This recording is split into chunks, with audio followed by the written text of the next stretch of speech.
네, 이번 코너는 취재 파일입니다. 관심사가 큰 경제 이슈를 하나 골라 심층적으로 파헤쳐봅니다. 네, 얼마 전 금융당국이 부동산 PF 사업장 구조조정을 위한 가이드라인을 제시했습니다.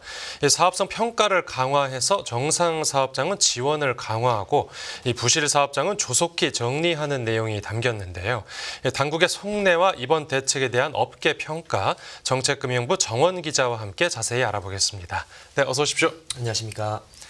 네, 부동산 PF 부실 문제가 불거진 게 그러니까 2022년 10월에 터졌던 그 레고랜드 사태였으니까 그때 이후로 한 1년 반 정도 지났는데 이제 아직도 PF 우려 이야기가 나오고 있습니다. 이제 그런데 이제 드디어 올해 하반기부터 이 PF 사업장의 본격적인 옥석 가리기가 시작될 거로 보인다고요. 네, 맞습니다.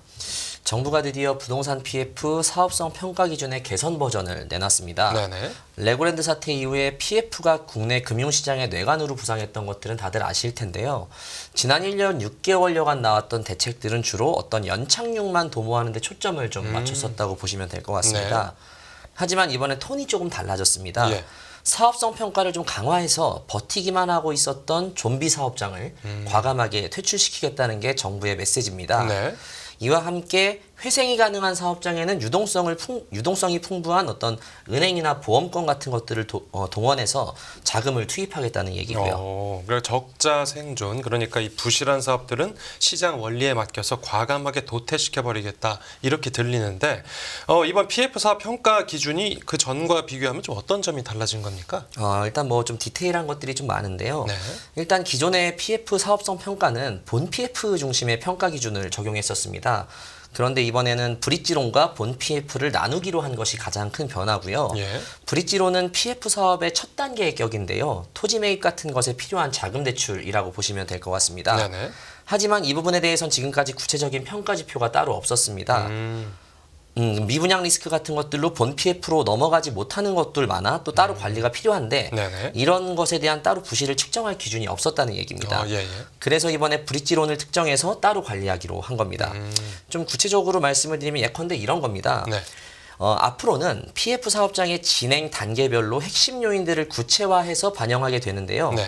아까 말씀드렸던 브릿지론 단계의 경우엔 토지 매입이 됐는지 인허가가 됐는지 본 PF로 전환이 가능한지 네. 여부 등을 고려하고 본 PF에선 공사 진행과 분양, 시공사 구조 조정 여부 같은 것들을 꼼꼼히 따져서 사업성이 정말 있는지 없는지를 평가하는 구조로 전환됩니다. 예. 또 만기 연장과 어떤 경공매 유찰 등 금융 위험도 따로 보고요. 네. 사업비가 충분한지, 전망이 좋은지 같은 수익 구조 위험들도 공통 요인으로 같이 반영하게 됩니다. 그간에는 평가 기준이 지나치게 획일적이었다는 지적이 많았었는데요. 이러한 지적들을 반영해서 조금 경직성을 완화하는 데 초점을 뒀다고 보시면 될 것 같습니다. 삽을 뜨기 전 사업장까지도 이제 하나하나 다 경우의 수를 따져서 보겠다 이런 거군요. 맞습니다. 네. 또 한 가지 축은 이제 그 평가 등급의 변화인데요. 현재는 평가 사업성 평가를 할 때 양호, 보통, 악화 우려 이 세 가지로 구분을 하고 있습니다. 예. 그런데 이번에는 양호, 보통까지는 똑같은데요. 아까 말씀드렸던 악화 우려 사업장을 유의 사업장과 부실 우려 사업장까지 세분화해서 총 4단계로 나누게 되는 게 가장 큰 변화인 것 같습니다. 예. 과거 악화 우려로 구분됐던 부실 사업장들을 유의와 아까 말씀드렸듯이 부실 우려로 나누는데요. 네네네. 좀 더 디테일하게 구분하기로 한 건데 부실 우려의 경우는 과거 악화 우려 사업장 중에서도 사업 추진이 곤란했던 사업장들을 의미하는 겁니다. 말은 좀비 사업장이 이런 데군요. 맞습니다. 네네. 이 사업장들은 충당금을 회수 의무 수준으로 적립해서 적극적인 사후 관리를 유도하겠다는 게 정부의 입장입니다. 네. 특히 어떤 새롭게 추가된 부실 우려 사업장은 브릿지론과 본 PF 모두 연체 이자를 내지 못하거나 네. 대출 만기를 4번 이상 연장했거나 경공매 시장에서 3번 이상 유찰되는 경우 등을 해당합니다. 네. 지금까지는 이런 것들에 30% 안팎의 충당금을 쌓았었거든요. 네네. 그런데 앞으로는 2배가 넘는 대출액의 75% 이상을 충당금으로 쌓아야 됩니다. 이는 결국 사실상 퇴출 수순을 밟아라라는 메시지인 거죠. 그러니까 충당금만 더 많이 쌓을 수만 있으면 이제 버틸 수 있게는 해줬는데 뭐 충당금 쌓을 돈이 있었으면 진작에 그 돈으로 사업을 진행했을 거니까 그러니까 결국은 부실 사업장들은 사실상 빨리빨리 경공매 시장에 나가서 어떻게 뭐 제 값을 뭐 받든 못 받든 어쨌든 이렇게 빨리 정리를 해라 이런 거군요. 맞습니다. 그간 PF 사업장은 금융사들 입장에서는 막대한 수익을 안겨주던 영역이었습니다. 네. 이렇다 보니까 최근 위기에서도 어떤 회복을 기대하면서 그대로 좀 사업장을 들고 있는 경우가 많았는데요. 네. 보통 기준금리가 인하될 거라고 생각을 하면 부동산 경기도 좀 좋아진다고 생각을 하지 않습니까? 네. 이렇다 보니까 연내에는 금리의 방향성에 한번 변화가 생길 수 있다는 어떤 전망들이 많았고 예. 이런 사업장들과 금융사들도 조금 버티면 좀 괜찮아진다라는 인식이 좀 많았어요. 부동산 경기만 좋아지면 PF 사업장에 대한 평가도 좀 달라질 거고 그렇다 보니까 만기를 연장하면서 일종의 버티기에 돌입했던 겁니다. 네. 하지만 이게 문제가 좀 있었는데요. 부실 사업장이 이런 식으로 부실을 이연시키다 보니까 정상 사업장에 대한 돈도 잘 안 돌고 정상 사업장에 대한 우려도 같이 커지는 악순환이 좀 나왔던 겁니다. 예. 함께 묶이는 상황이 되면서 좋은 곳들의 자금 경색 우려까지 나온 거죠. 이렇게 전반적인 사업장 착공이 지연되다 보면 2, 3년 뒤에는 또 이제 부동산 공급 자체가 위축될 가능성도 없지 않거든요. 네. 이러면 또 집값 관리를 해야 하는 정부 입장에선 또 문제가 꼬일 수 있습니다.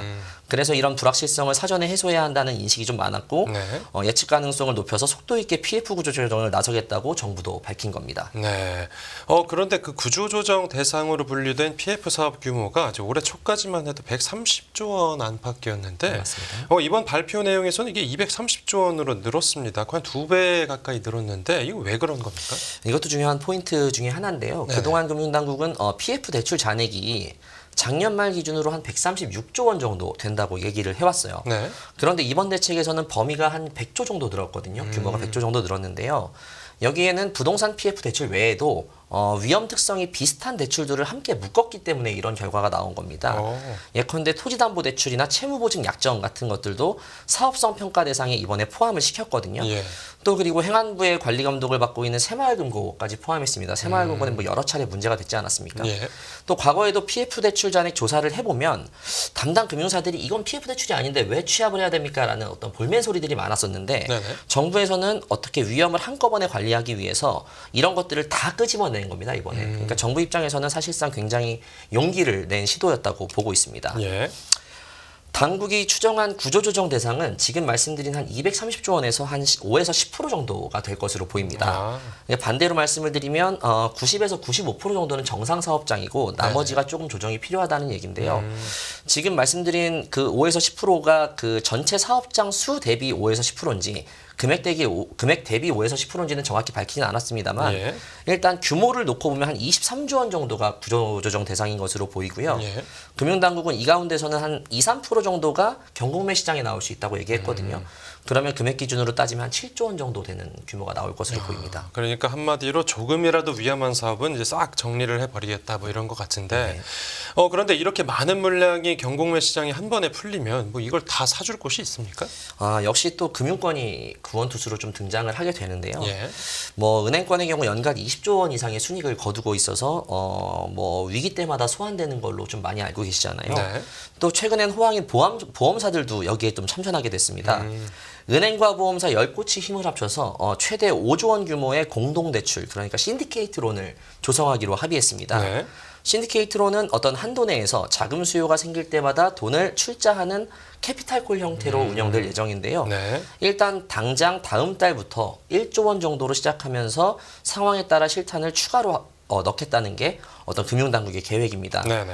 이 신디케이트로는 경공매 시장에 나온 사업장에 대한 뭐 경락자금 대출, 부실 채권 같은 것들을 사들이는 것은 물론이고요. 네. 진짜 어려운 곳에는 일시적으로 유동성을 지원하는 방안도 검토하고 있습니다. 네, 민간 부문에서는 그렇고 이제 공공 부문에서는 어떻게 하죠? 캠코를 좀 주목해 보시면 될 것 같은데 네. 자산관리공사 캠코가 은행 보험권과 함께 정부 사이드에선 한 1.1조 정도 규모의 캠코 펀드를 본격적으로 가동하기로 했습니다. 예.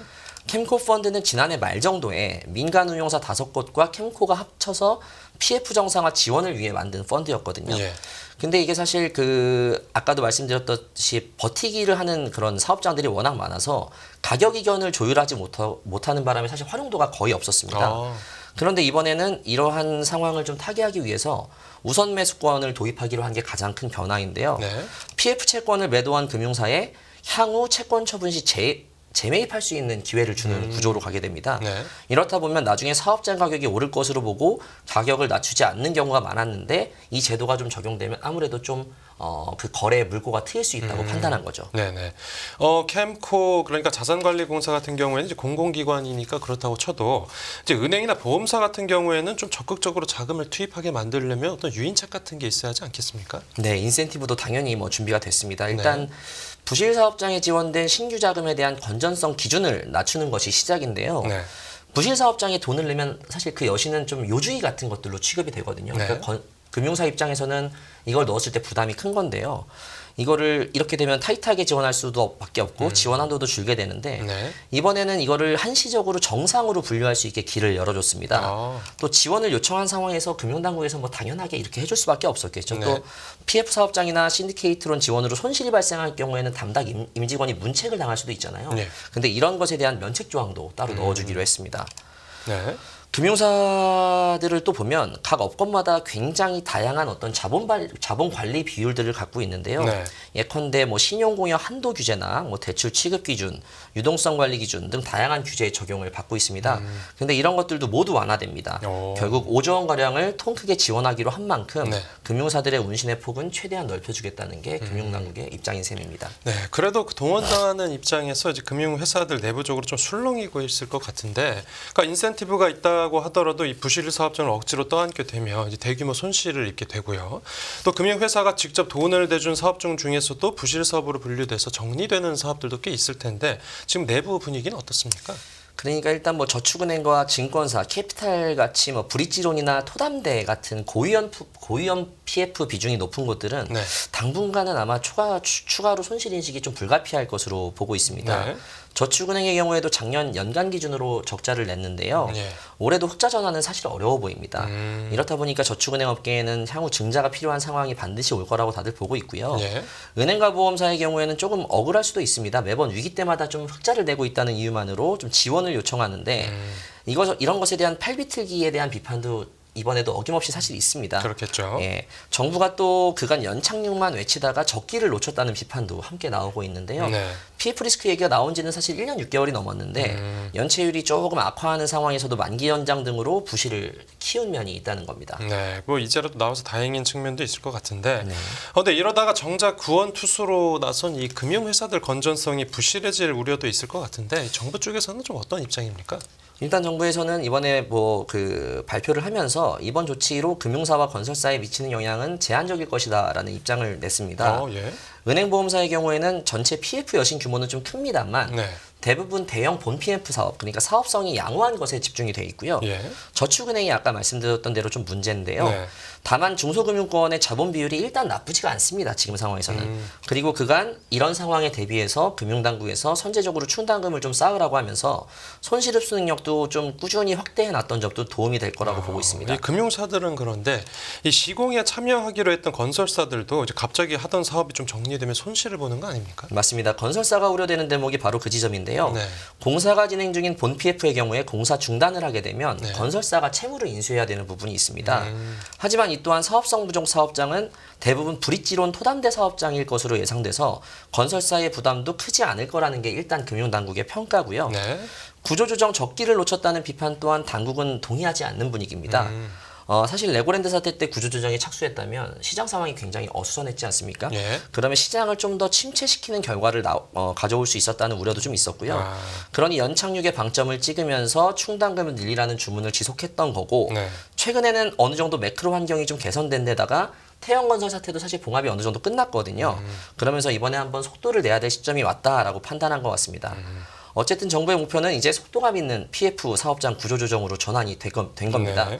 이번 조치가 PF 시장의 불확실성을 확실하게 걷어낼 수 있을지는 한번 지켜볼 필요가 있을 것 같습니다. 네, 뭐 정부에서는 당연히 홍보하는 입장에서 긍정적으로 평가를 했겠지만 맞습니다. 말씀해주신 대로 잘 지켜봐야 될 것 같습니다. 네, 오늘 취재 파일은 여기서 마무리하겠습니다. 잘 들었습니다. 감사합니다.